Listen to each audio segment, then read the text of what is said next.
Kore ato ke o mai ki whewhine koe. Homo ki pasipasi mai moa ki a Francis Josephine Awhiaki.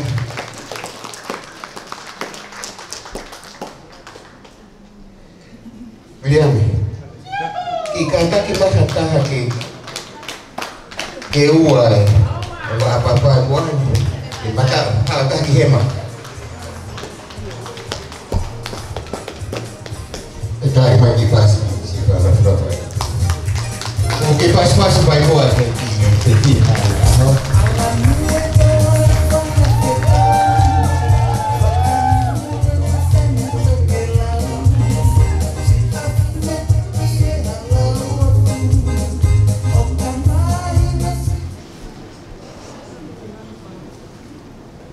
Tap moi telefonua.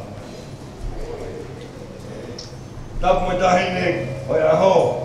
Francis Josephine Awhiaki. Tapu moi alofina. Tapu moi alofini.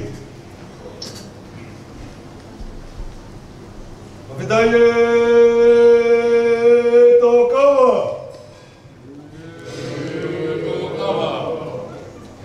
Mawhitaie kua katoa.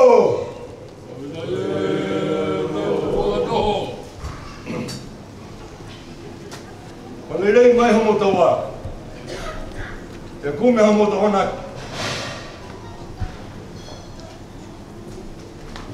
Maria. E Paulo. E whakmoa. E ui homo vai. Ui homo vai. Vai!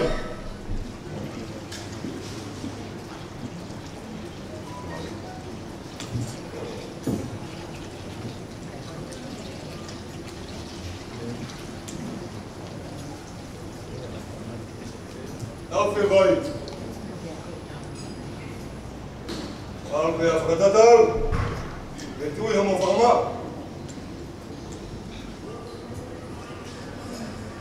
Alkiral. E ange moi whau.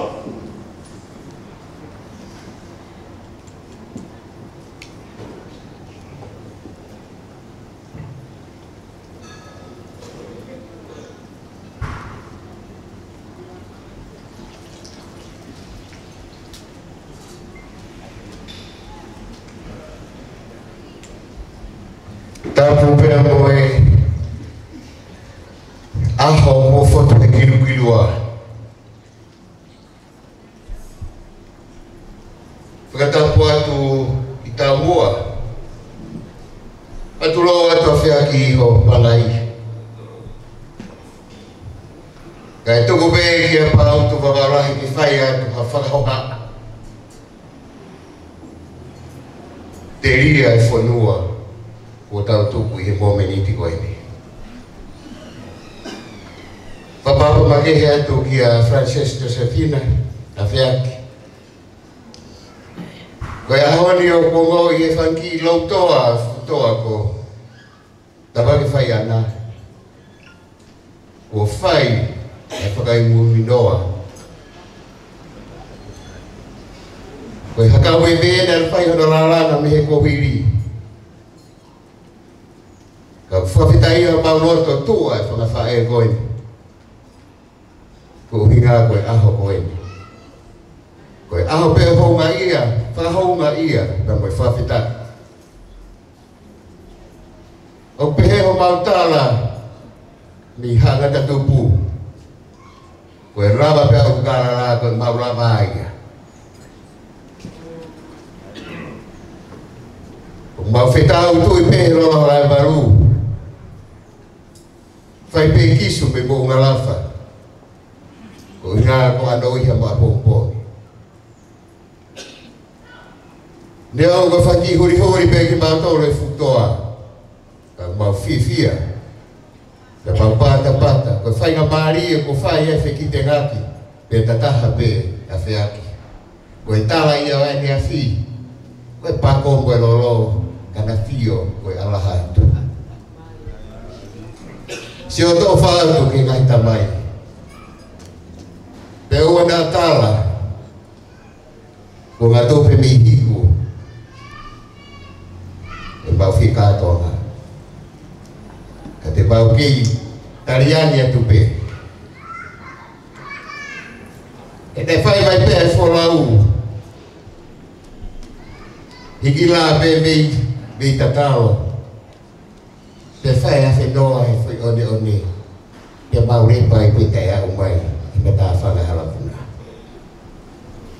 Ko māroa atu ai ofa mai tauhi. Ke mau whanau tama. Ma whitai ia maurau maari e. Te ria nā tāra muia i haini moha mafi. Tau tuku kutoa pe ia ke tama pa manaki. Ke haere mai. Tau a manaki whakailo mai. Koe ofa pe ia whahoko atu. Isi whakawhae. Mehe anō. Mehe mō whee. Mō wabaka atoa. Koe si huri peki mātoro i tui whawau. Tako hai ki mātoro ke mā mātu e. Te ukune ki mā i mua si tata. Koe whenga ko tori ke kahau e whonua. O whātu pe koe talamanu ke aho pa kātoanga whiwhia a whiaki. Ka koho kātoanga. Ko mātoro koe pasi pe moe whukaba. Ko tari ani atu. Whawhitai mau koroa. Lewe e whahoha. Alo.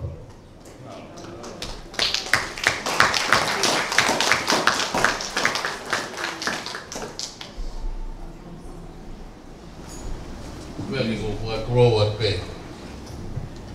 Wau toa. Tuke upuke ki whainga maare no pe koe ni. Ai whotunga e aho. Ka wau fuatu roupa mo e aho. Kei koe futoa o tua kau. Ka mai ap kore a tohi mo tau puru. Kei whambo ni ho nau. Ko ka whataha lolo mo fui pako. Pea ku mangatu ala. Ka heke te uofu au e anu. Ko au pea nai kāmei. Tuai. Ke whaiwhai ake pea haa pēni. Ko tau whatawatai na au whanau tama ko tau whanau tama. Ke hoko ake sintaka. Ko kui kai koe whai kerika. Ka koe tawatai na. Ko tau oang mana e honu. Hoko ake whenga. Hoko ake uta ke kahau. Mau tala manua. Pau doa. Maro makuroa. Maro whanau tama rei. Lewe mana kakau. Whamai. O kai hawha. O Francis e a hon. Tau roto e tau tahine. E kai whono. Ai kau hiva.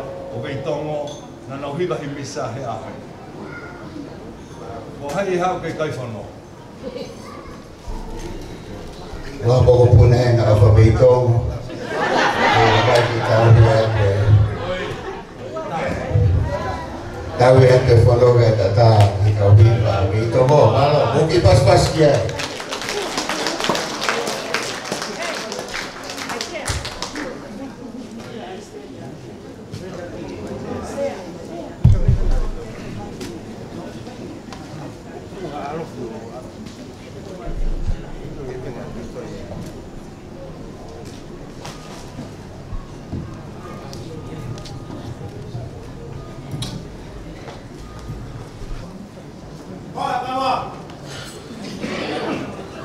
Ke o whakatau.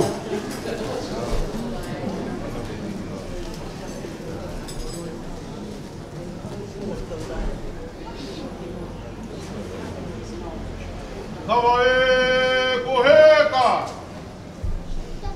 Mai kien. A Francis. Mari.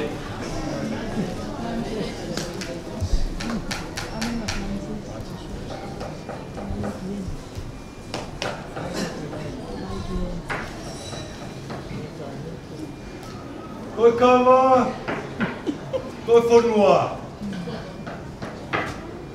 Kava is the embodiment, the essence of our country, our kingdom of Tonga.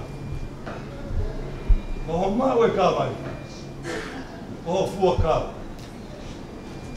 When you drink this kava, you make a solemn oath in front of all of us.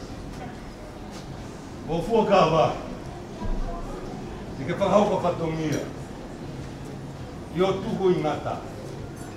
My family, my sasi, my whanua.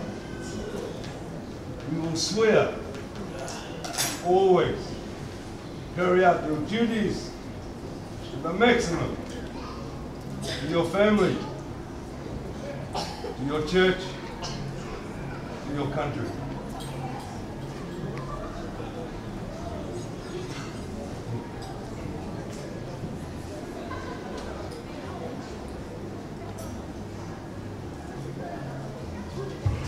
Спасибо.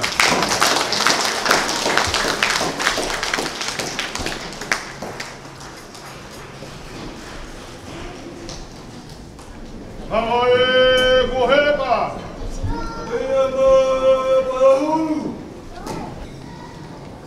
Hawaii Koheka.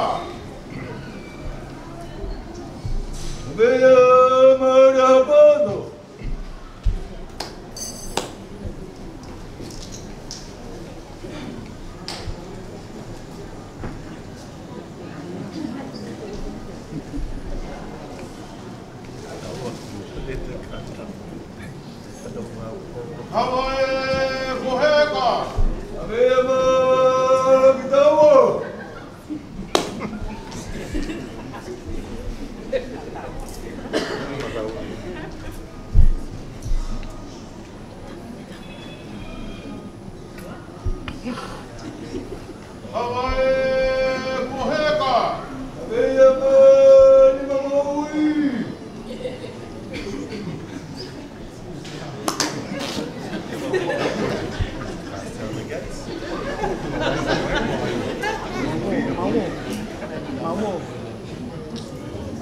Hawaii Koheka.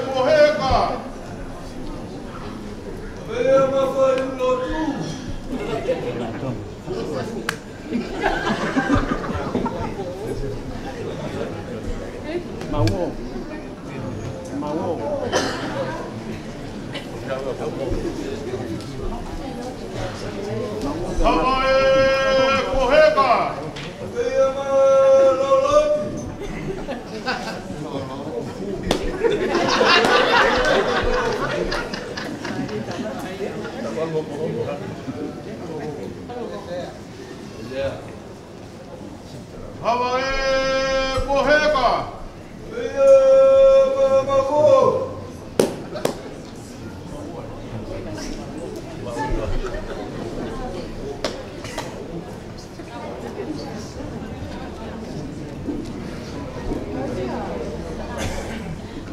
Hawaii Koheka.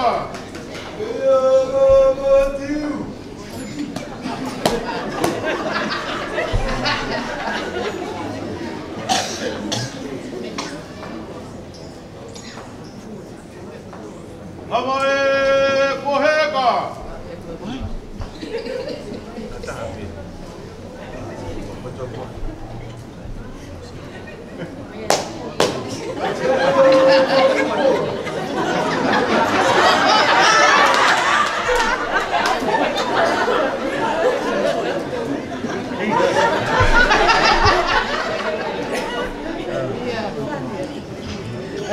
Hawaii Koheka.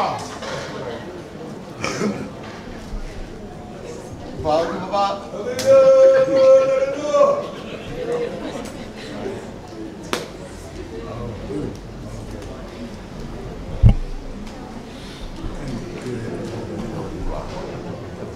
Hawaii Koheka.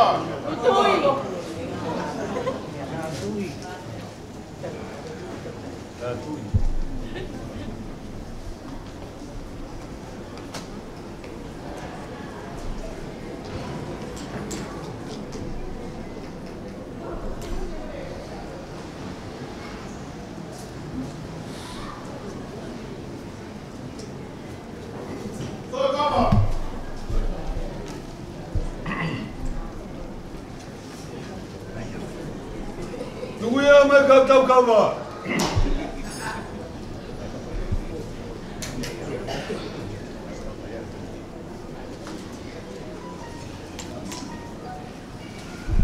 Atangai mau kawa. Ike toa.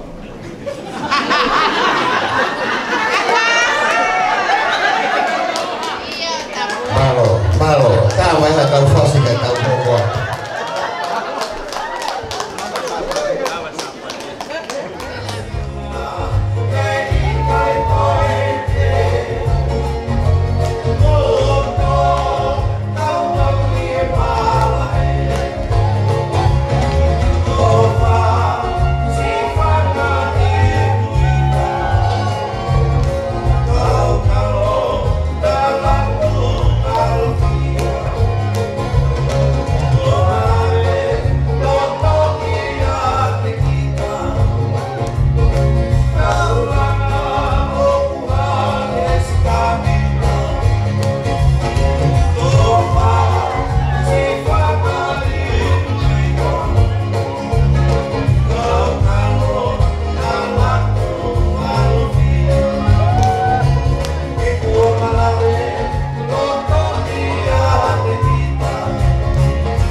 Fulava apito ko ye tau porkalama na ito kokopa. Hago lava kau kaka tau pianga tahe o te saya itu tau toro pe tapi faro to fare. Koe tai ko ri ko kore atu ki fefini ana ko ye aho kaka ki lava atu ki o no fo ana ki boa. Kau rea tu ki kau tanga kai ki whai kau te pātere topiko finau.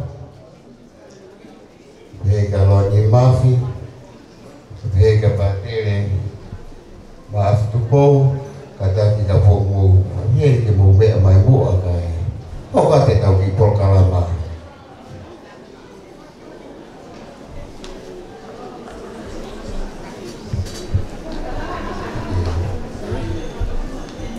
Sei fotofili o kuiheli.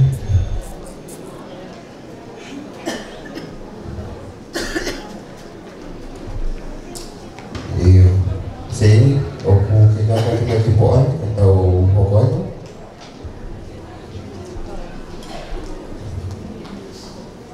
Yang motino. Kata kembali tino pokok ini kata kamata lebar.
ki loto ka pātere kia oko pātere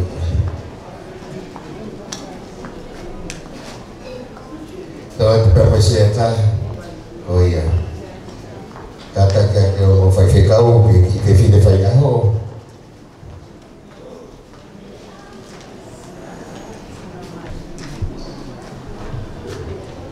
koe toa ki toa te se taha koe ka te pia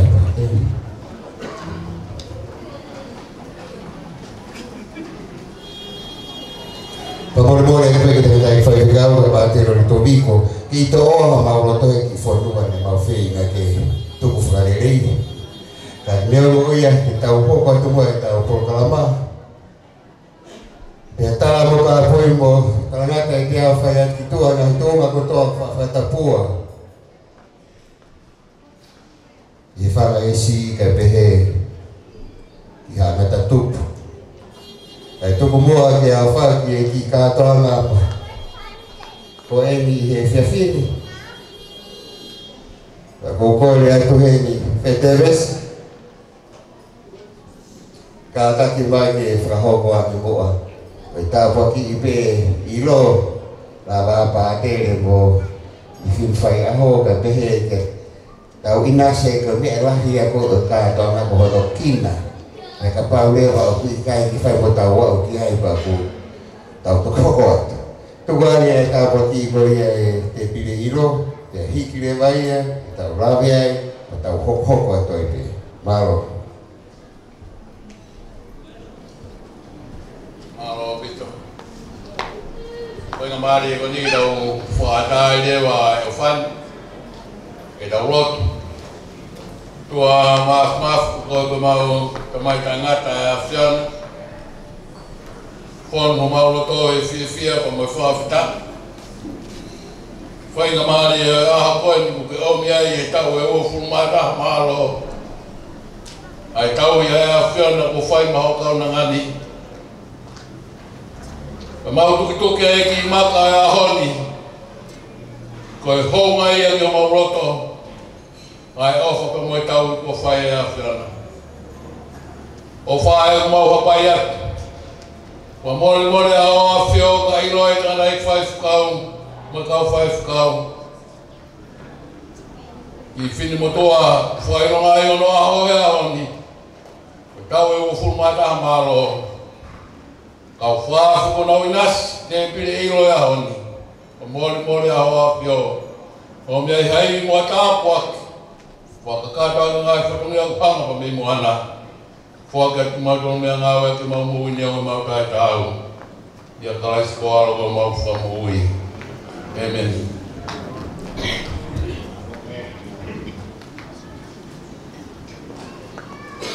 Maro te risko la koe lawa tatongia koe ia. Ko tui koe o wani tau tari kei hoko atu kua e hike iro ai te pātere ka mai ki te whine aone aho. Ko e tau pāwhene waki he toe ngā katoa ka whāwhene. I matau ta mata o hema. Ko le tāwhrosa mo kuto me te tine koni mo whakawa mai tau pāwhene ta whaaki koe. Ko le atu ki ta whaaki koe te pire koe mo whakawa te tau mo te pire pāwhene. We do have a lot of food, so take your time, enjoy the moments, and enjoy. Koe tau ki mau kawa whakatonga pēne whakatepire koe house wine ko hono ui koe hina pā iena tau kamata. Tama tau whasi pa mo kātake ati ki tau pawhei, ka tau toko hoko tau iwi tau ki Porokalama.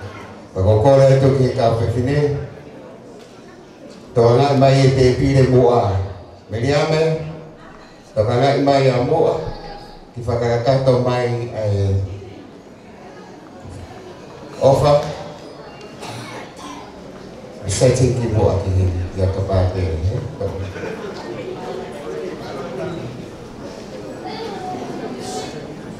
Ofa, silakan.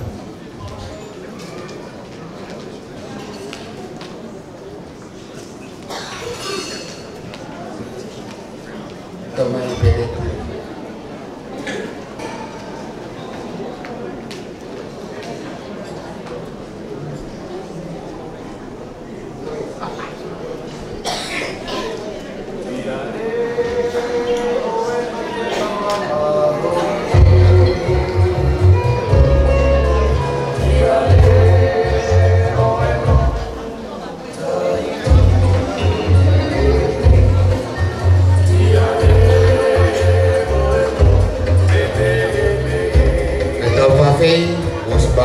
te matapati.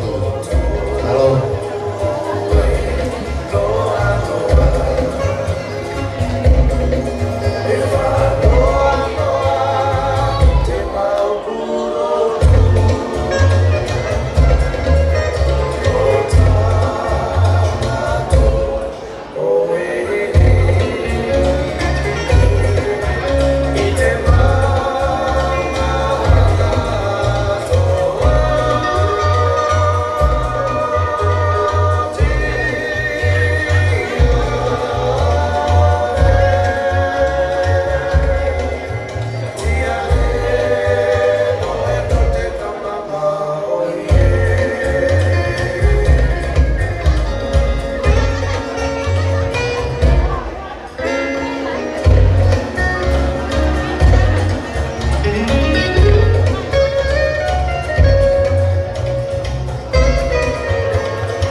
Pas-pasi mai cari asiare ataki dia mau kalau tu film lagi bahaya lagi buat offer yang mau orang kau ini kalau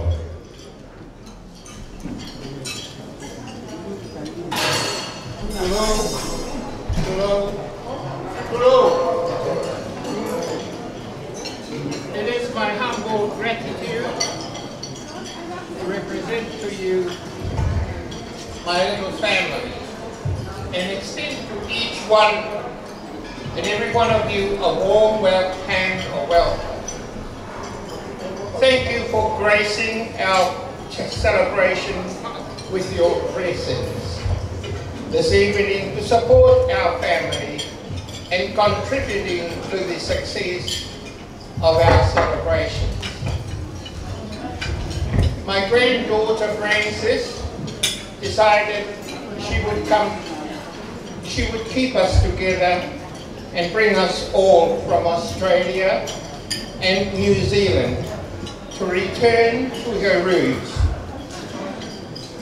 for her experience firsthand and celebrate her 21st birthday in the culture and protocols observed in such occasions throughout Tonga. Her love of Tongan hymns and prayers used in church services when she visited Tonga last were the magnets that drew and motivated her to choose Tonga. Nai te au ki Hawaii o ewa ki ai. Pani whakau ni te whike mai ki mau kōko toa ki tau nai e koe hei tuena mau kātara te ai. Ko haki taua o tawataha ke. Dai tuha ke i haapai masani. Pea ko ene whini hoa na e maui a mihe loro mabau laki. Mauna ko nusila ko toa o na mai ai. Na e wat ya spereria o ia ko ia hobo kuna. Francis, Lahia, Tell Jane, na to ko wa pe. Ko ha ki tau mo me yame ko ta ni o na whakawhiwhia ai on the silver jubilee of their wedding anniversary. Koe, so whakamaro at peke ki mo tolo mo mea mahi a honi ki tau whakataha he ni. Tau te whita ka rā tō koe na me as me America laki, Australia, New Zealand, Pemotamanipo. I wish Frances all the best in her future career, and that she may be able to be protected by the Lord in all her journey throughout her life. Maroho mo mea mai, tua wha.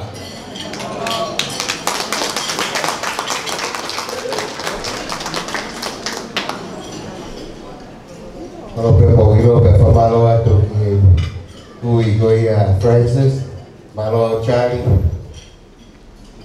Go to Marco Francis back for my best lady and give you company back in your house in Mangrave. Opa to ki family o te whaki kore ki tau DJ Tama tau whasi. Ki lahi pe tau me to koni. Ka ko tu motoro ku whima o hamo ki wha moko mi he pā. Ko ulau pe ki he te au ko ni tāpuni e tau akau ki he pā. Ka pā mo ki he pā ki whaka moko mi he pā. You can have, we just have some free beers over there if you want to. Ko ia pe, tukanga pe koa te whakahoko atu he tau DJ, wahalo ilo, he tau tokhoko atu lewa ki he tau ki o wau ko ia keke. Mahino pe whoki e oku, ko he tau ki sama-sama aho ni tau mua pe kia Francis, ko hana 21st. Na tako oku to ia i pe amoe keke, whamana tua e, ofa koe e o mātua ko aloi ki ta oe wanima e na whio whoofani pe. Ata from Maroai, and also with Taudimano or Tamai. But we have to focus on Francis first before the rest. Kalau pe mea ke tuan pe mo ke whakahopan ki prokalama ko ini. Ko inga ko ki fefini ane aho ku tau hini ai. Eta ka Miriam pe Fulfai. O ta ke tutu e tau keke.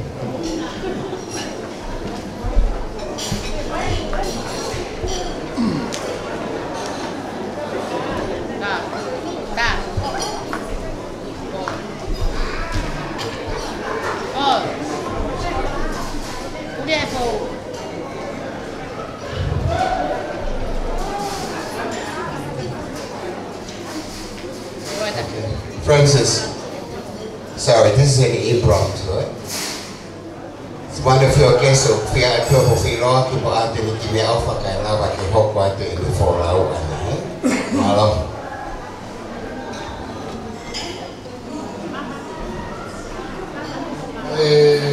Kaya mo family o Francis, kamawa tawa mo Miriam ni. Koe kipotuan koe pagkakatahan ni lot ni family. Koe ke kama ka pe mo kamna ako ni. Na fighting out from sinari ni. Pate fuai kamna ako ni mo ki family. O fire maheni mo e mai aki ai ki foi mana na mau o la be mo tuani eu vou pe o mo ko e mo tua tai lo a o mo ko alan di bala na fono ai wa ma da hak Adelaide e aos vamos estar. Aqui família conina na hora tentar fechar muito ano. O vai mana mai que foi má, né? A mana que má o Francis não sei é a coisa o lá é muito ano. Da homa vida que muito ano. Aí que foi má coisa. Tawan Miriam, that's why I'm here today. Francis saying to show our appreciation, show our love for my family to you for your birthday. I don't want to show you guys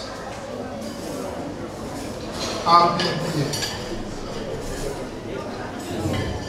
But then I drive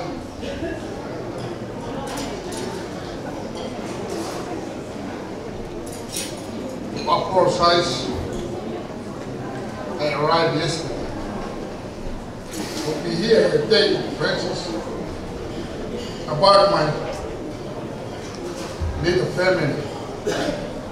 So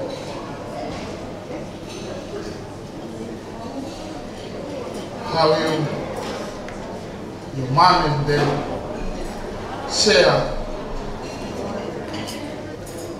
the bread from your table with me.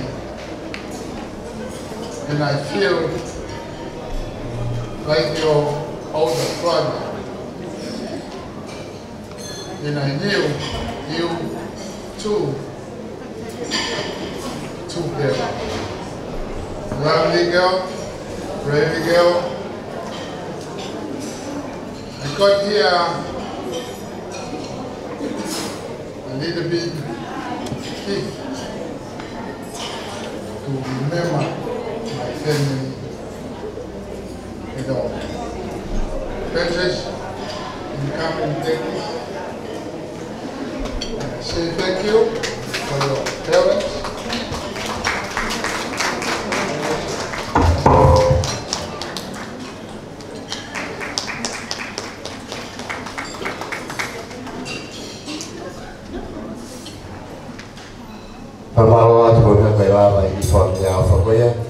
At this moment, I call upon the birthday girl. We continue on with your celebration. We come across your cake ceremony and we should catch on for our program. And kodi ka fae, na fae. Tu ko toi whakatu anu ko. Mo to pangama he tau programa.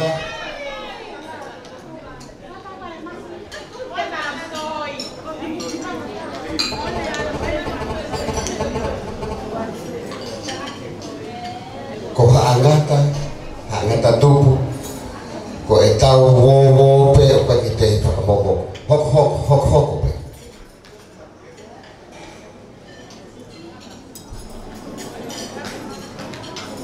Francis, we're gonna play the birthday song and then you blow your candle.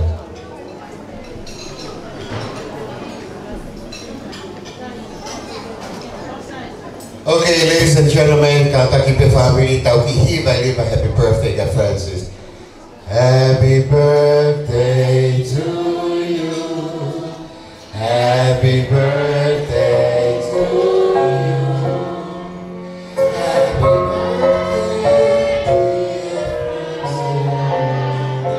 Francis, to you.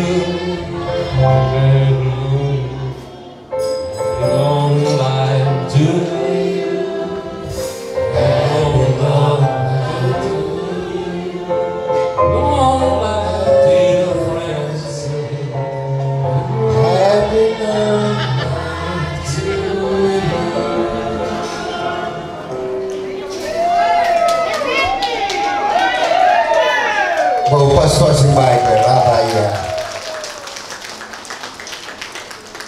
Thank you, Francis. Eu vou ficar aqui. Igreja também. O faz alô. Eu ia lá o Maria ali. O faz mais o fim com Francis Safia. Francis. O faz malo lá é o que o bom então não foi que mal tao eu tao ko ni nai fai mo fo ai tao ki ka pimawa nai kamata tuna tao ya ke ko ake toka terine o si asi o kamata me sakalame ka baptizo ofisio ko tali ai ko firmasio lau e wholofola mo alu e misa. E sāpate. Ko ki mahuinga ia ki o mō ui. Ko e ahone, ko ngata e matau e. Ko e tau e si hoa, e kai ngata, e kai tike masiru. Ko ki ko e ni, e whakailonga pe kia peia, mo whakaha ia, ke tawa taina whakapoto o mō ui, e ngahi whiri mo whakakaukau te whai. Frances, o wikai e tau i heni, e tawa ngofua mo tawa taina. Ako e whakawheta, mo e whakawhoki. Kaloria, mo e langangi, o tau e ko se Jesu Christo. O e mea kotoa pe o e mo ui, o taunga, o e whakia e o toa. O wata e o whalahi mea tea, mo ho whae, e ki o toko, ki toko wase, te, e mo granted for.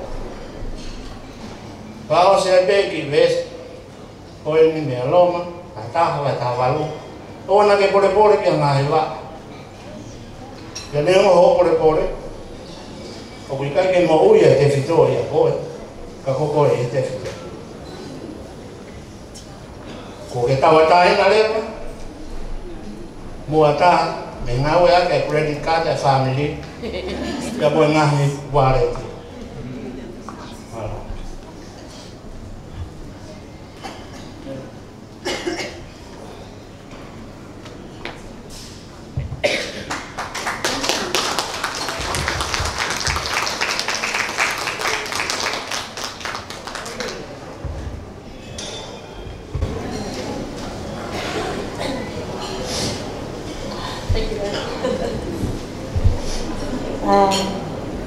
I'm not really good at these speeches, so I wrote something.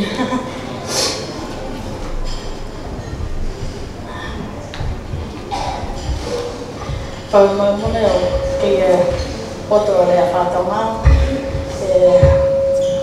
ai whakaparami i bete. Before I start, I would like to give thanks to the Lord, for without Him, nothing would be possible today. I thank Him for blessing me with 21 years of life, for my family, my friends, and my parents as well. Thank you, Dad. Thank you for being an example of strength and persistence. Thank you for all your hard work and sacrifices all my life. No matter what, you always made sure I had food in my stomach and a roof above my head. There are no words that can describe my love for you, Dad and Mum. I'm forever grateful. Dad, I accept this key, but not as the key of freedom. As I grow older, this is a key to lock the promise that I will make to you and Mum. To always look after you as you both grow old. As you both looked after me from the beginning of life, I promise to be obedient and look after you both to the end of your lives. This key is used to lock my promise to always live my life with Jesus in it, to do all things through Christ. I will take this key and treasure it for years to come, as it is a reminder of my parents, Mum and Dad, all your hard work and sacrifice. Malope.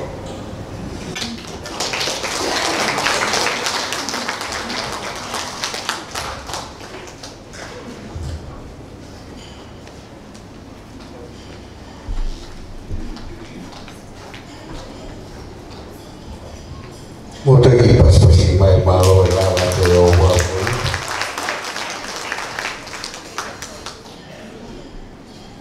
Kutui ko Miriam, mobile ke ta programa ko e foki ki tawa pe ko.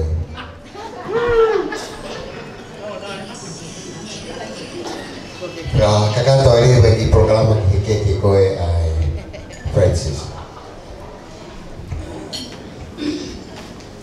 Gatak from remote be. Kau pokok tadi tak people kau lama ni. Kau dah ni kau fanga hengai kalau fakta tu be. Kau semua fakir. Kai ata moku. Aqui fino motu atua ko ni. Detong ya tu hok fatong ya. Ye fiat ko ni. Gloria ke tamai moi alo moi la Maria ma ni oni ko ringa ko ne ta kwa ko tope ko ne fa ko lo aki ta to ya si ai fi fa ko lo ko en ko la ve pe heni o kwa ya ki ni si ya ta tolo o te ya ke na la ve a fini mo tu a fa ko ha ko tari lo to fia mola ta hanga mai ki mo tolo he fia fini ke u fa fe lo ko mo ke te mo tolo ko hingoa o te yame ye ilo lo hea ko kulere mai me he lolo ko ta fata ma fana te me futoa ko tava ke faiana wisa na ngalo a ko lo fala hola.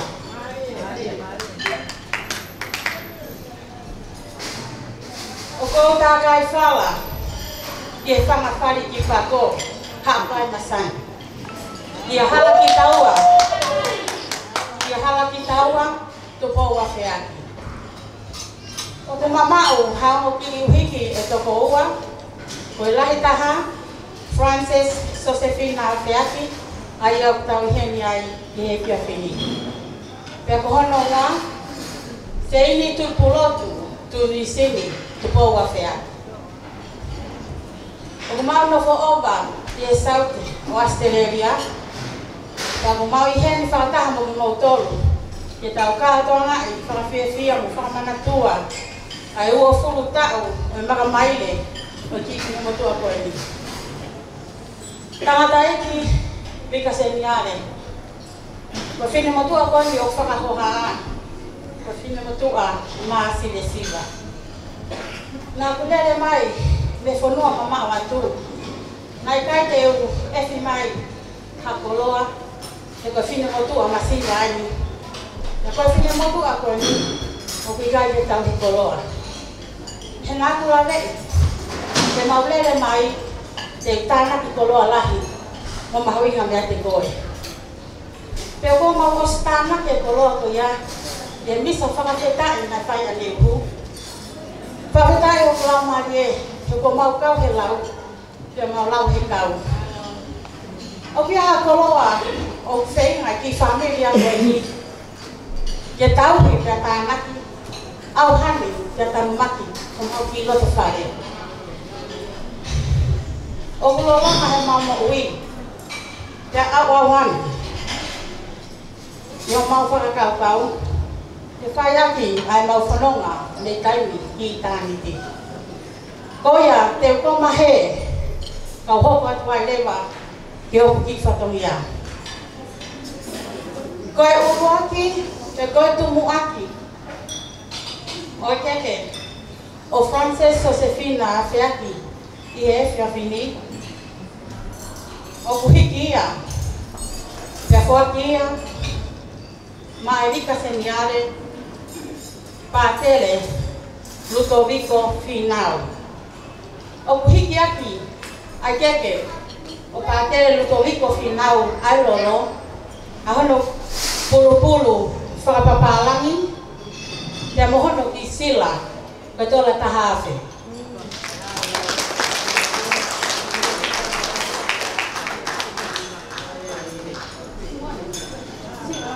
Simon, where's the envelope?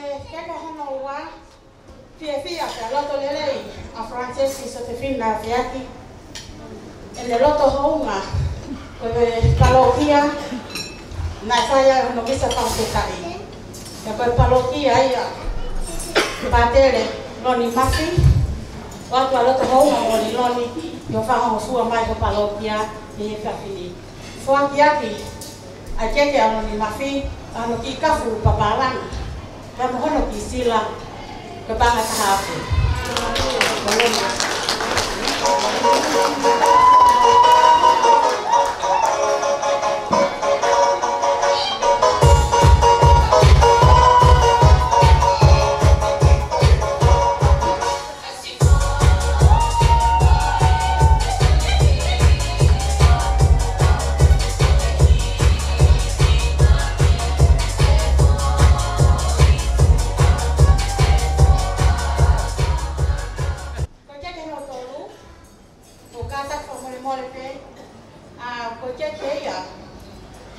Ai patele pada ifala Mario Francesi okune Adelaide kana ko mea ipenda ihene patele babu ikaje ne ihene babu tauhi ene keke fai hano kumi pokofia efetu okune ya koya kefia Frances fala lagi patele nyo keke ne ihene akia ne keke oku hekia keke patele ano ki kupulu-pulu mafana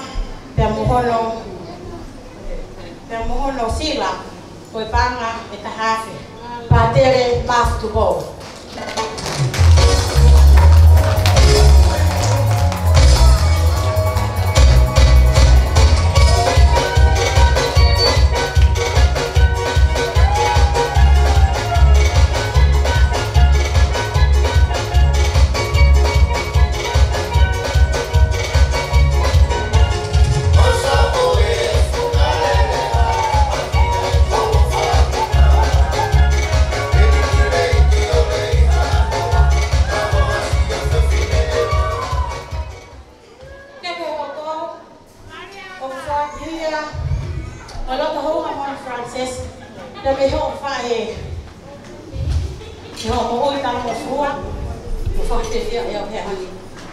Oya, fuakia te keke koni ma Francesi pe peleva ano farea. Loto fia pito Francesi he fafini lava mai le kui menu sila. E fa fe au be men moia fa lava no ngai fa tomia. Ya mo fia mo Francesi fe koni. Koi kui foka Francesi siare ha feaki. Oya na ne tao kotoa ai keke ko eni. Ya koi keke ko ni ko recipe pe ia ane fa e pe me ha fa masan o kule ke tau pe o wa ki amon ya tau ne tau keke me tau ta Francesi wa wen ko fu ma ta ha mahal mo na ta ngai ne tau keke ma Francesi ko ya o ku ko keke ko ya ka mai ne kui o siare na fe aki hiki aki ai keke ko na siare fe aki Ahono pulu-pulu papalangi te mohono ki sila kepanga tahaf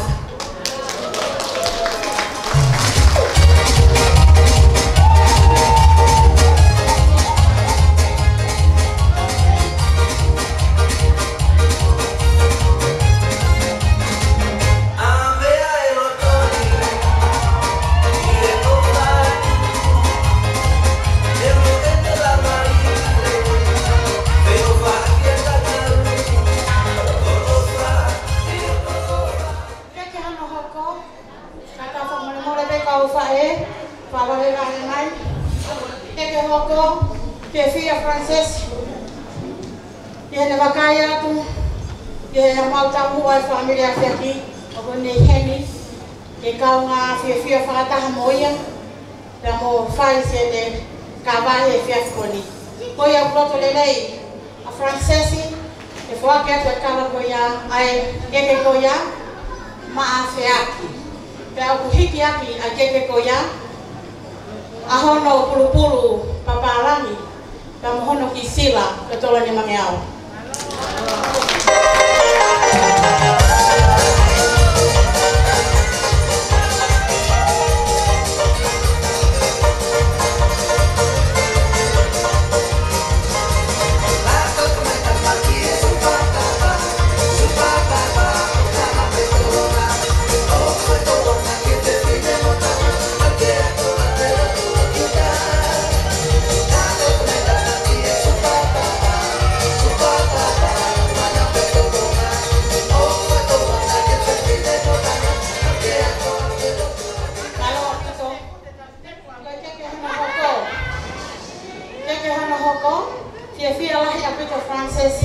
Kene pakaya tu lava mai asia ne kui, kone kui ua ina Frances o kone kei mo ui. Kone si lava mai le fia fini, kau ngā fia mo Frances. Goia, o fua ke Frances ya keke koni ki a tino tupou. Hiki ake a keke a tino tupou, ano ki kafka palangi, tamo hono sila, pepangani mangeau.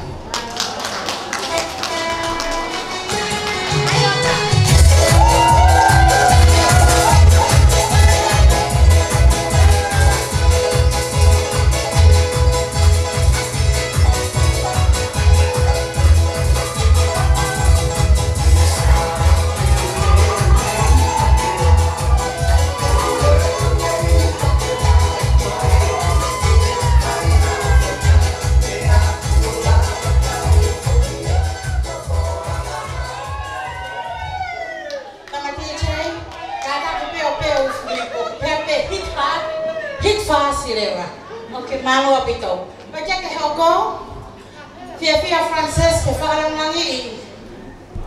Aene kui, nane lama mai me Amerika ke kau ngā fia mo ye honi.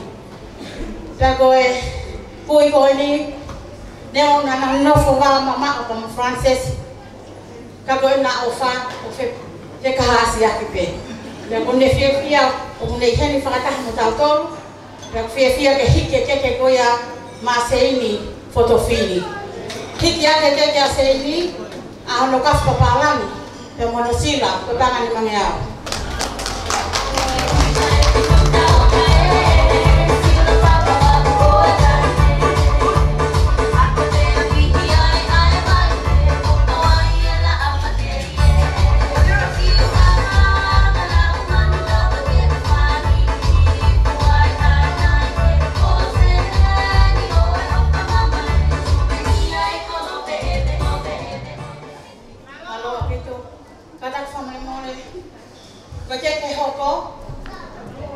Oku fia Frances ko nga ko la mama ya kau hiba ko ya betongo o faya en misa pa feta ya kompromi no pea oku ne fia loto ho nga mohoni ke foki hakeke mai kau hiba betongo pe hikia kia ano ki pulu ma papa palangi pe mono kisila ko tola eni mangeau pe mo katak fa more.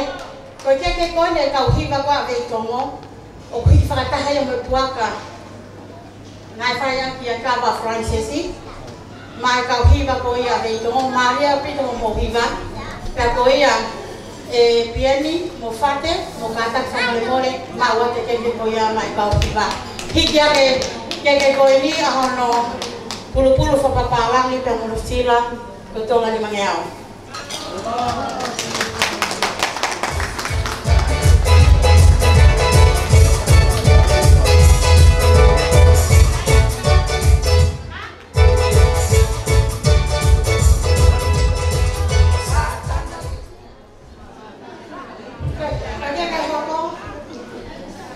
Fia Frances moloto honga mohoni lama mai an tahine me tanga o me fae na lama mai me Amerika lahi ke kau ngakau fataha ihe malale wa huni tagoia fia Frances ke fua ke ale ke koia ma piula tau lepa hiki ake ke a piula ka papalangi pia mohono sila ko paanga ni mangeau.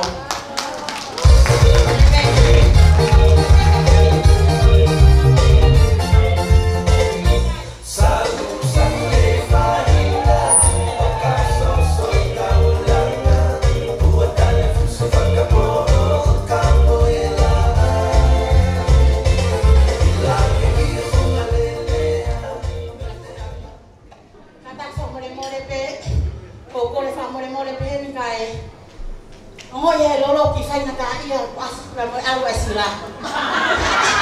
Oye, kau ada lolo. Kita uki break he, kalau kau ada di fatomia malah he, kita tahu tu kau kuat. Oye, umumnya he akoni, kau ada lolo apa masali. Nah, kau no, kau ni manoa, kalau tak habis kamu Frances, Kalau le fia, jadi tipu ya keke. Kalau Francis tahu ada keke di mana kita kau ngapes.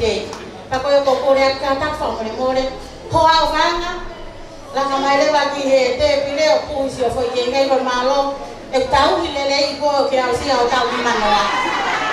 Kalau yang pantai kau pergi, lah tahu di mana tahu hi. Kayak tunggu ya tua kau film hari. Karena ngoya, guru fekumbe. Karena mau ni perform ke selama kau nu Thailand. Kalau ya kau tu kisah mari ni dia tahu nama macam nos itu ya ni foi kita kata orang kau tu kaki malolo alolo.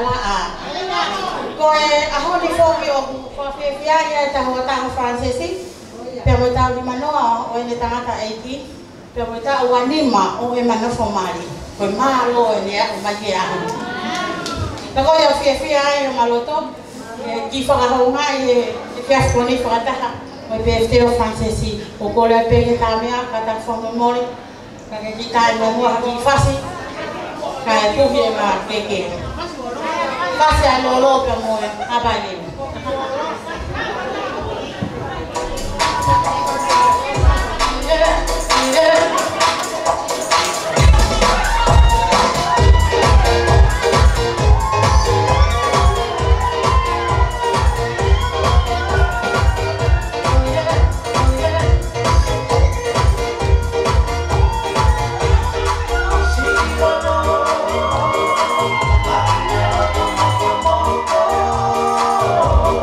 Bye.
Ko tu ko ma ki vie lo ke te ho pa chen fatunya.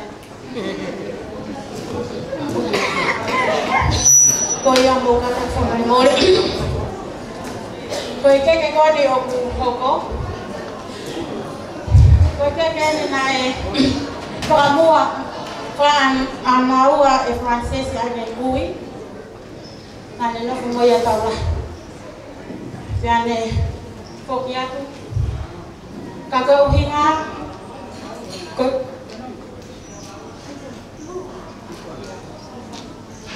kui ko ni ko ne mama awat. Olivia Bakasiwola. Kau biaya ko te hina. Atalani nika. Bakasiwola i koko vi pea o kuongo kia hala kitaua ai mo rea se le kui ko ni ka kia le kui ko ia loto fie marie a Frances ke foaki ko ngaua o ene keke ke la ve ai a filei ki ko ni dita pe ke si o mai pe ke Vea mai hinga rea, te kuke whanongo mai. Ka kuloto honga mo na Frances mo ne tangata eki ke waki ata ki keke koni ho keke Christmas. Ka e whakafolau atu ia he moni te mata ne birthday ke ne hao tōna ka wika ka lita o amene keke. Ko ia ko teke koni o ku hiki a ia a hono ki kafu paparangi te mohono ki sila Koto la tahafe. Koia o tau ke koni ka tak whamore tōrini ka pau o kuke i hena pea ke ka taki mua maua te ke koni ka e toki pula mo Frances he ahomoni te o ni ale kuia ki a tōrini ki a kōwhae.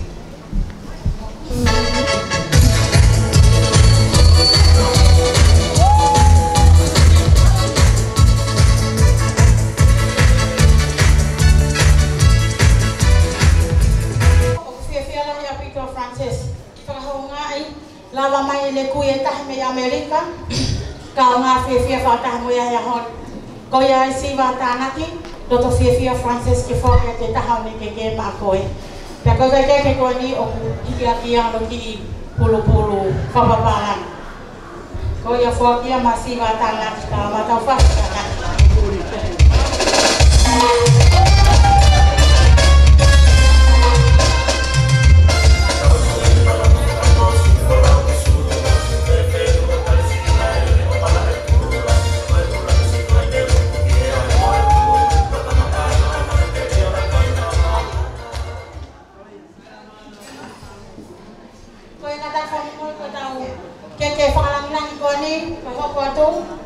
Oho ia e familia kuia Francesi. Olivia pe Monica. Honga mona Frances e lava mai ai whanau ai whangawhai tangata Olivia pe Monica. Unau i heni. Whakia te keke ko ia maa motau. Pe ko Paula ka pauku ke heni. Kata ki o pikia ke keke ko ni. A hono pulu papalang. Tamata faska.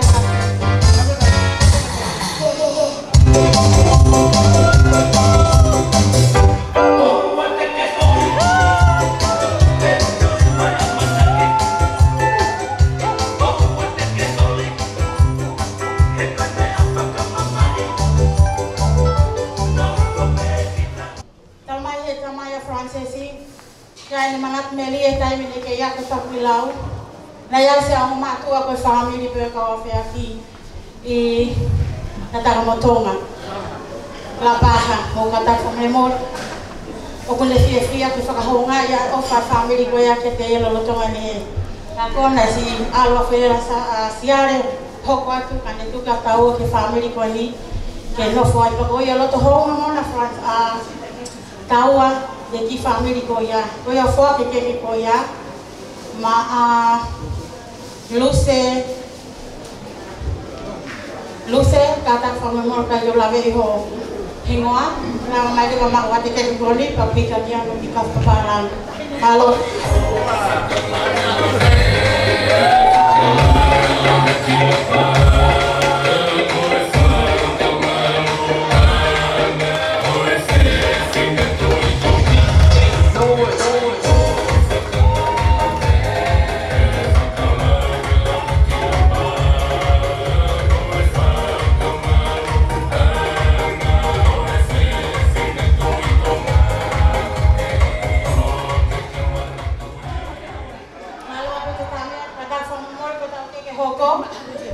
Frances la mai hono kaunga fefine me Lucila kamono friend na sila mai ko nga birthday ko ni ko ya ko fa honga de Frances no kaunga friend ko ya dala me Lucila ko ka te ke ko ya ma no money kupu kapag ihena la mai mua ma ka te ke mani kata ho ko hiki ke ko ni ano ki pulu fa papalan tama ya pas ma tona hiki tue ahore ni o fankadebe e ko wangi tau hono finalo e mate ma tona ki hoto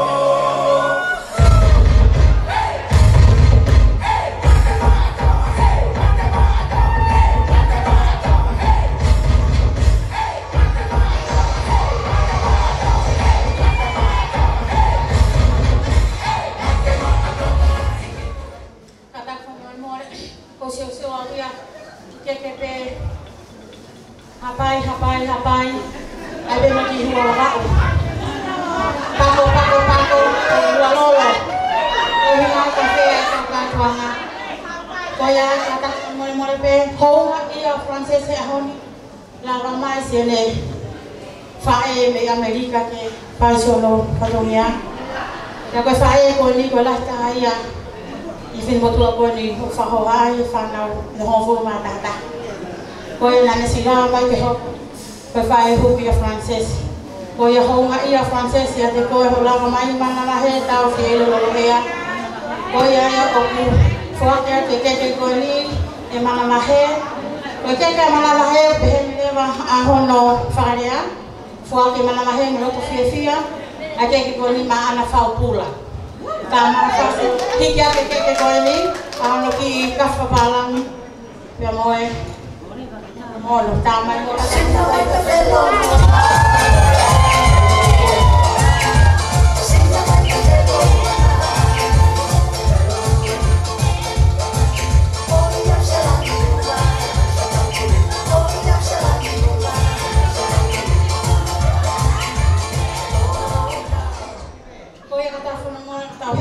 hoko mai oku tau heke yang alfata ko lahi pe more keke ora keke hoko ko ni fia Frances ko grupo ai nako di South Wales na nausi muy mai ya Frances e fakaka to no tawo formata ha ko ya opia e kam kita mai ya ko hena na lawa mai te popo e ta ota Frances roto ho ma Frances mo lawa mai tuli muy mai ya ki ono aho ko ya o ku foa ke ko ya pa mai ka fefine ko ni ko ya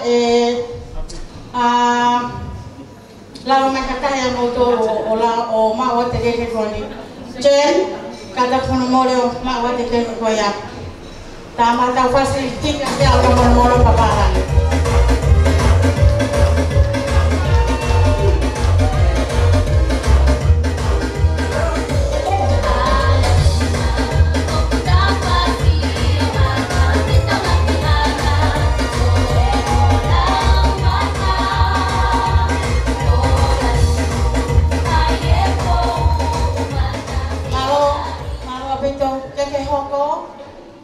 fana mai tamai a Frances ona tala mai dia solo kaunga ako heni e valua ni ona kai mavivi hame abe ilonga ka kune fa ho ngai pe na sila mai me Amerika ko na usie e support ya ona tami manoa ko parte de tu pona ta si mai ai ka gola tui pe sila me mo a parte de kwa ne heli ka kai pe kaunga ko te kile hela Moka tak sama more.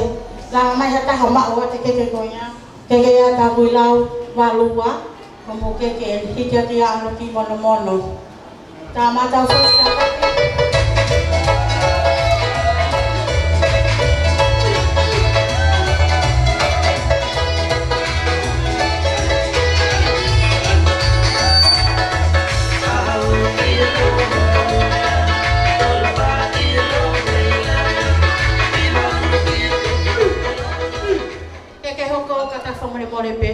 Ke hoko anti hen na lawa mai Amerika fa ki one fa en de loto ho nga moni como la mamá y se sipiamo lita bogata family mole para más francés jamea faga fefia como la mamá heoni pues un eloto firmaría que mo kapatía que fue que lo dice más para voy lo que Mohammed América para que te vas así la ya no pero ahora tú aquí está más fácil kata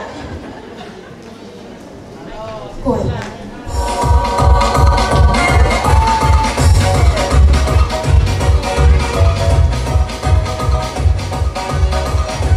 Notahonga mona francesi iheni ai tofifine a ene bui tahine bekanga siare bebuya francesi nei hen fata mutato li he fafkoni kabune noto fie maria mo fie fia ke fahonga ai ke koni fo ke mata mo por cross ko ke ko ya hija dia no ki mono mono kata kita ma wat fo ke ko ya ke ki Ihe Christmas tama pas parang gomacho.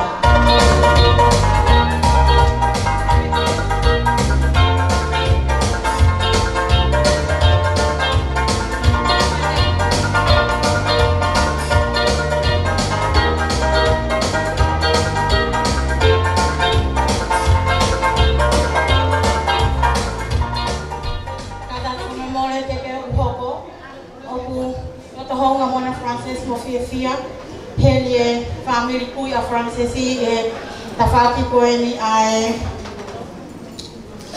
Paco ai ko ya pe tahela o iheni he kamo puna me fana fremaka la mama mukimuani mawa te ke ko ni mama to ke mo itia rispati kada ke akena ka musilina mone me ai wa te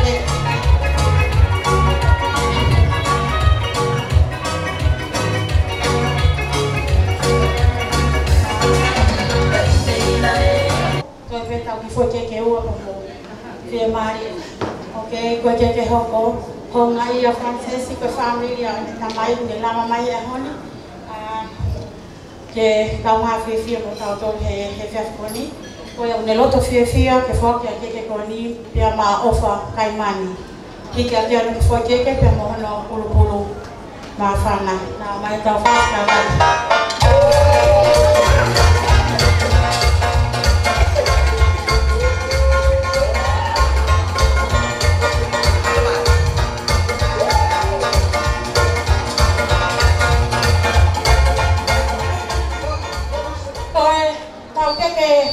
muy kokore famore more atu peheni kapau ya ta hena okune amanaki ma hone foi que fiafini kokore famore more atu te koksi ho kuivi ya no ali me ma asi ari no ta foi que kakapau o que firma ho foi que mo kata ki to kuni kupiane ki vila yo to ka ata mo foi que ai mo foki mo ya oya ko que foi muy porque ia amotolu penuau tato katoa pea ko le famole mole pe ye ta kakato mo ta malawa fatongia ka ko kole ke kita masih ko sisu amanaki hono alo imai ye wike ka hau pele faka kakato au kata kato pele faka ivia ye ko vai leve malanga tua fatu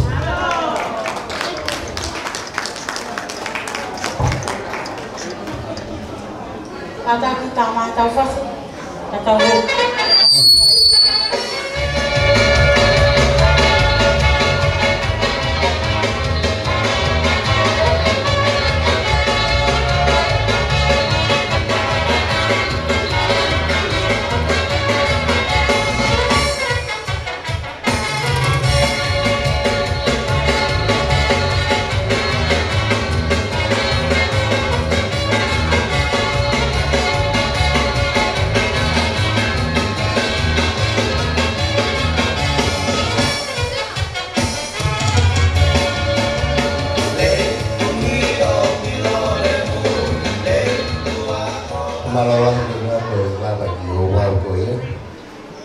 Korea te whenga maari ko ni ko nga hai ko apia puke tau taimi e mo hoko e tau olunga tau olunga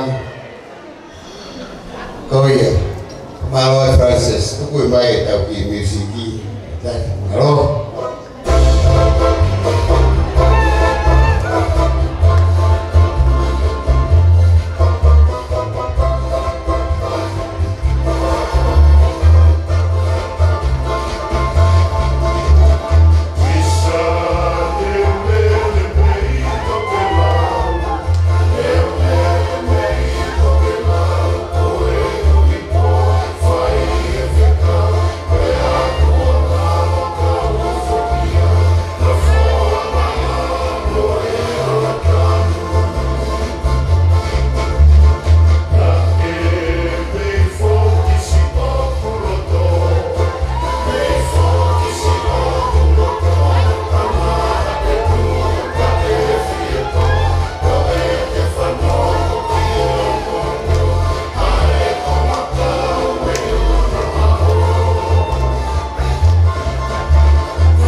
Francis marola na kuhinga ko tawalo na mari ni laban hoko e taimi ko ni ko ya to ke sei fotofili ko tawalo na ko ya ke hoko mai vai pe mari ko ni sai mo fala fa ta ko se mo fai ka ta mo ke fa hoko te ki pro ka ma ko ni ko ko mo fo to po sempre de sin fotofili pea koia koe ki por calamar ko ki mo puna ko ndi ko ki ha moa ka ko ia te whaia te whorokalama. Ka ko kore peheni ki a nita, ko e te teke ku nita horunga no puna ko e ni, ko e tola e taha awhi ni mange au Amerika. Ka ko kore pe ki a nita ku te tahia, ko e pare whaki ke mai nei kui ki a siale a whea. Siale, ko e kia hamea e mau au. Ko e ki tola peheni ku atu ke foki moi au ai aka ki kuti whama alo atu he ofa mo e tau ki he ngomoko puna ko e ni kai ki a mea e mau ko e na ko e ki toke alupe o kesi o ki tola Amerika i New Zealand ko ia pe tamai whasi ko ki moko puna ko e ha mo ai pai ha e whanau ko e ne ku whaturane mo tamu kato ki lalo kai taurunga tina marini.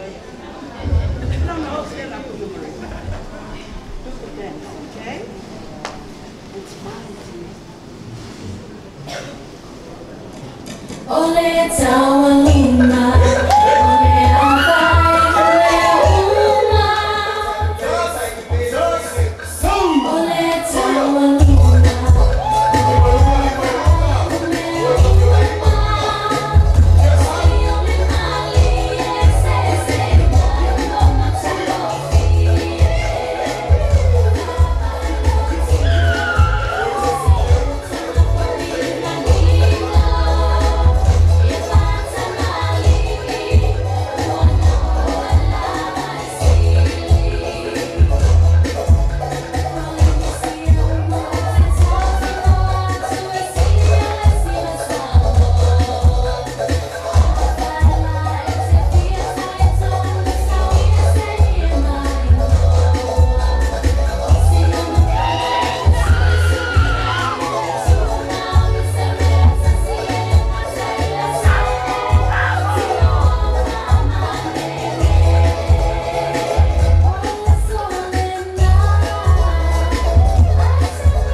Ko tui pe ko maroloa pe taimi he tau whakawhiwhia kon whahoko koe aho ko ia Francis ka peo kia i ha tau taurunga o kutoe ka tangi o whakahoko mai e toi fu to ko nahi ka pa pe ka peo mahi ho o foi fast tau orunga ki he tau DJ ki o te tau tau ko ia ko toa ko motor ia ko to ko programa pa mana ki whakahoko e kātaki. Ki whakahoko e tawhaki tau runga ko ia. Mālo.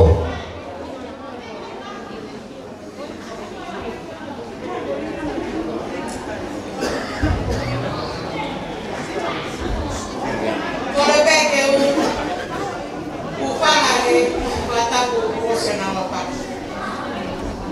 Kau whakatulo watu he. Dan whakahau watu ki whakomia koe ni. Koe ki pine motua koe ni o koe koe e tau lunga. Koe ki whakuna ia me pine korisia ofa. Koe ki pine ia ai tamai ai whakau koe ni. Asoan ono kotoa sione ke hilo lolo he. Ako kita lunga wali pa ako ni mato ako ni. Ko tawo lunga ya.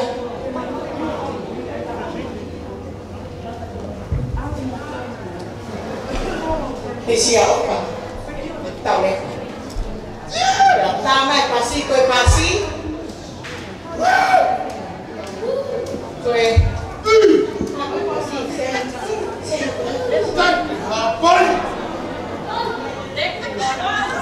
Sari hai hai, kalau pendek aku, kau pasti ada apa ini?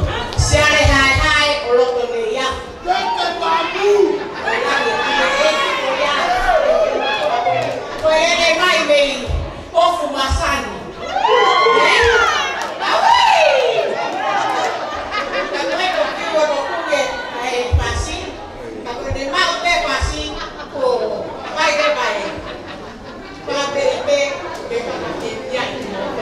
Lebele bangaran na kay kawa.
ko e sapa te apopo. Whakakato pe ka ui poka mamaro. I whatua pe mua. Ka pianga pe mua o ki tā atu ki mapasisi pe koe ni. Koe whae koe a ki tā wana tupuia me heu whini mātua whiwhine toko ua. Ko na tō ngā nena toko tahape. Whape ke whailonga ki tā uruma koe ni. He hingoa koe ātarani tawi, moe Olivia tupou. Pea moe Tevita ai tuen tupou. Ko na tō ngā nena toko tahape o tarata i koe. Mau heni pe koe whamamoko puna. Mau whiong pe o whailonga.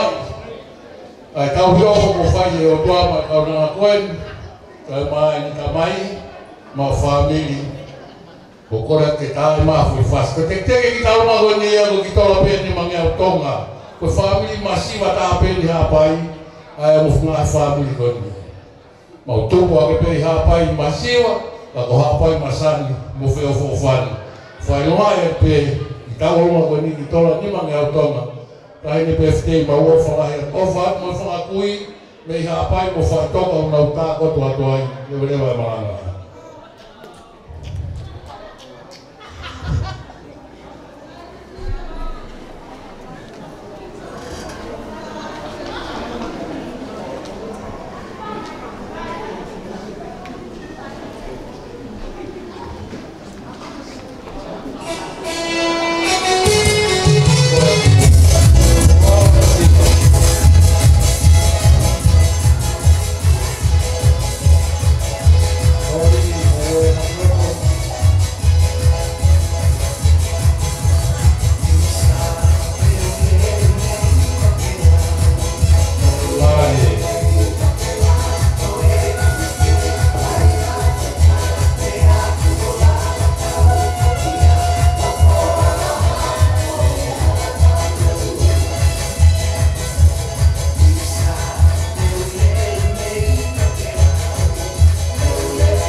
Au hoa ke i ta Laban and Hoko, Fahopa to ya, Francis to you, Fahopa te ini to po kita waluma ko ini, malo apito.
Maloko na kailangan kita walong ako ya. Koko may taluhan ako.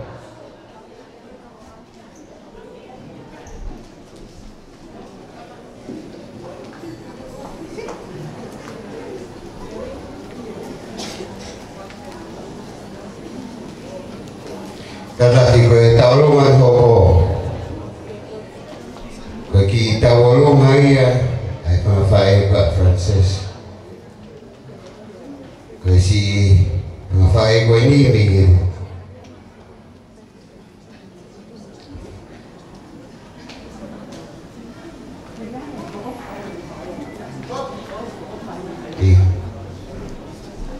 Tu kalau saya kembali ko ini tanggal luar maka ke Giloto. Kalau yang dia offer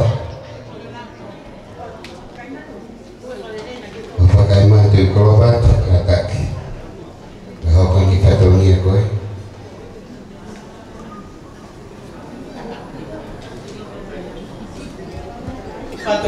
Patulo wat kinakana. Kay atamu ki fimoto ako ini ke watu famafana pe.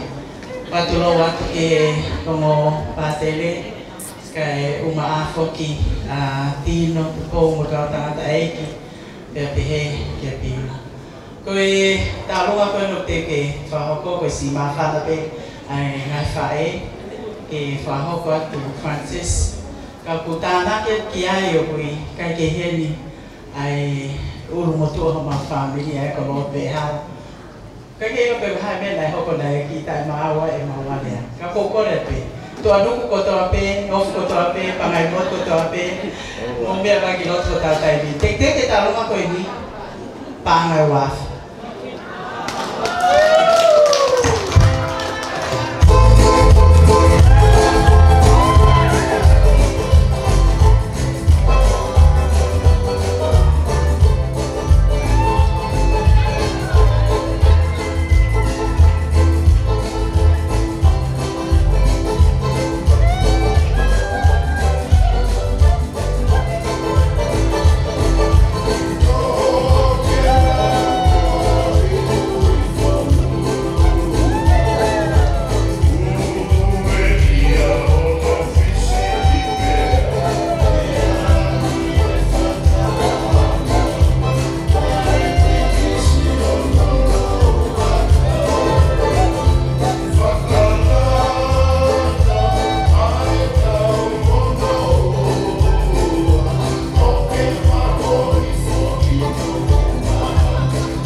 fai amari ko ko le luce kata kino fraho kwa le fatoria ko mao tulou kauhawa ke tulou watu kere 8 coin fatapu ke mo pakere kuna fraho ko aho mawina coin fatapu ke ngai tanai ngai fae o tawiheni kata mo oku ke o fraho ko ki fatoria tua coin tal tamu mo tawolunga tege fanonga wa fasa la paha na tawolunga ke ngari ko tawana ndo foi la paha ya te da boya o ta fieto helolo o ma ho helolo ka o ta fieto ai ha fasa la paha ke ngari ko tawana ndo foi la paha o fanonga ha pai baba tuku apito ke fenga na ke tak motoi ka o fare athem ke to wa ko tawa o pate tu po maafu o malhen ka to me to wa ko tahiba balua o tawa fe aquí na la silaba mai ni ai fonua muli ke mola paha peke fa hoko na fia to hi ko ula tai mi ni tale fola ka tawa ko na to fe tawa ki ka ko ya tu po maafu patere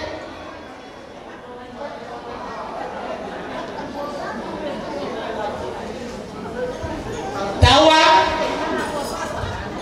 tamsi o que é fácil colocar calado hapo é fácil baba dai na ke ngai ko mani ta ko to ko kuya tawa me na pa hapo huyo hapai mo baba ai de mai do ha me colocar calado pa mo to dai na é fácil pa mo to tamsi tu va ka hapai mo ba mo sto mai to baba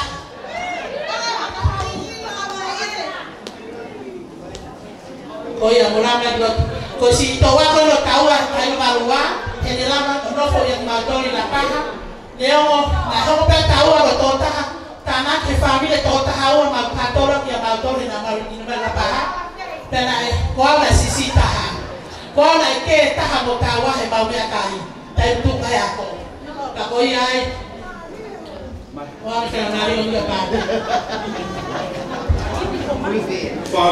Fatapu ko toa penyo tandai dia na birthday tawa ya wilo mabik mado ko tahi wa valunga jadi mau fale lagi family ma Francis happy birthday kalau mau tandai panggilan dino ma fokia no wiki ka family tau tai wa valunga you know, Francis, you know, is Tawa's classmate. You know that. Cô này tôi còn là khi biết tàu qua cô bé này cái giá gọi luôn. Tôi mau tekeki, aku agak bega Tawa, angfa kompong, berpangkat, malah. Halo. Kakak ke lagi lau.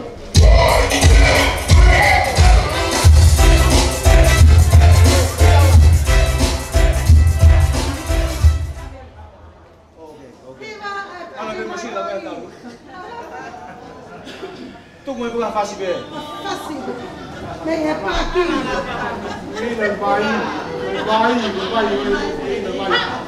Vai na tua.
Malo pito pake. Lava ta por kalama.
ki te whini ho ona we aho. Ko tau wau mai e ki he tukumuri o e tau maalari o e aho whakakoroa koeni.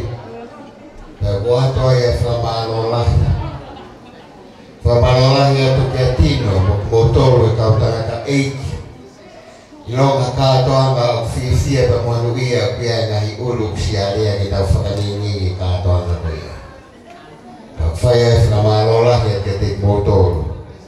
Si kaika katoa o siare e o māku ngā tolu mihi fui one maloho mou ki awhia mai e whia whakoroa koe no Francis.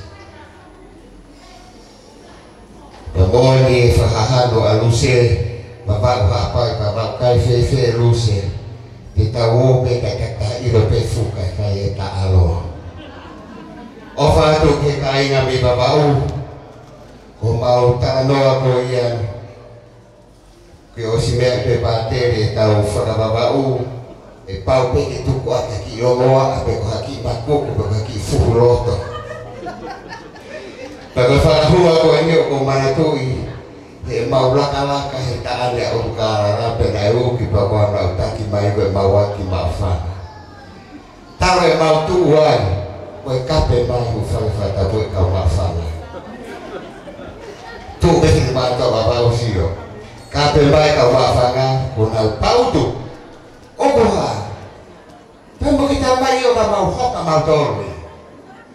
Saya ko hala ke pea pai pe o ki kape pe kau wafanga ke mai to au. Kai ka me fin mo to. O ha pautu. Pembo ke ia mai kau fu mau to. Pai tu tau la ko to lu ko pe mai. Ai fin mo to ai auto kanda koko, e te tau kape pe tau sio ko pe moki whaka moko hifo. Ko kuno whakao pe kwafo i rau o kuhara, ki a te moto. Ko mea katoa unau rau maki ko mo oni katoa. Kapu whaka moko. So to whatu ki ta nga hapai. Ko yanga ie ma whakatongia mana whae. Kai whakatongia o to o kui kai ki kakato. Ko pātere ingo ngā tōre pangelo tūki nau whaiwa tau whakakato, tau ki talaki. O whalahi atu Francisco i ngā koe ahau hau i ngā koe, koe koroa whunganu e tau mo ui, koe tegelange ta tāpe, ki tō taha o te whaiwa tau whakakato. So tō o whalahi atu te mōtoro ngā whamiri koe tōpe, Charlie, I know you have a break from the stove now, ka you get the tau keke. We always love your occasion for Afia to New Zealand. O whalahi te te motor ka tau e o whaai ta mai ta mo whae.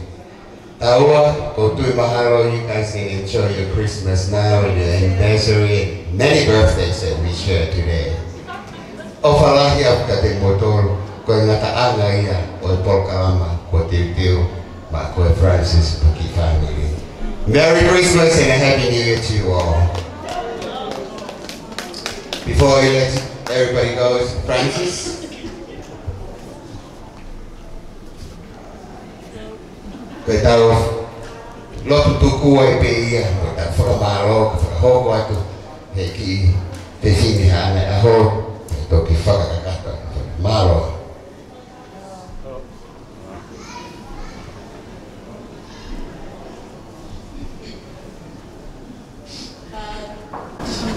There's so many people to thank for making my 21st special, so I'll try to keep it short.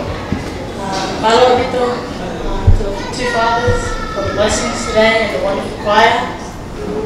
I want to say thank you to Granddad for baking all 21 of my cakes. I know at your age it's not an easy thing to do. I appreciate and I love you, Granddad. Thank you to Dolina for Dero Nalopo, Gaba, Guy Motalana. I know it's very expensive, especially this time close to Christmas. But I just want to thank you with all my heart to those that travelled from overseas, New Zealand, America, Australia, or near and far, those from Tonga, Laba'u, Hawaii, Labaha. Yeah, so I want to thank you I want to thank my friends for coming all the way from Australia to support me and my crazy family. Yeah, I just want to say Malo Bito go hot bye from my dad's side. Those from America, Saini, Silva, Ben, and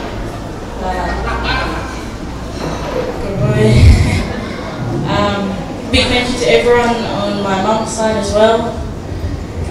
Babao, thank you Auntie Sui, Ofa from America, Sawana, and your kids. Thank you so much. I really appreciate all the efforts today. I feel very blessed and special to share this day with all of you guys. I think that's all. Anyone that I missed, thank you for coming. God bless. Merry Christmas. Happy New Year.